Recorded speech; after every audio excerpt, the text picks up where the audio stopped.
សូមស្វាគមន៍និងស្ដាប់តម្រុយឆ្នោតយួនប្រចាំថ្ងៃដើម្បីជាកម្លាំងចិត្តសូមពុកម៉ែបងប្អូនចុច like និងសញ្ញាជាម្នាក់មួយផងដើម្បីទទួលបានតម្រុយថ្មីប្រចាំថ្ងៃ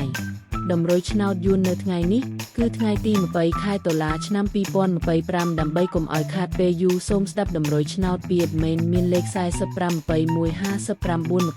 29សម្រាប់ប៉ុស្តិ៍ ABCD សម្រាប់លេខ OSAD មាន2គ្រាប់គឺ OS ខ្ទង់30និង20សម្រាប់3លេខគឺ admin មាន2គ្រាប់ផងដែរគឺមានលេខ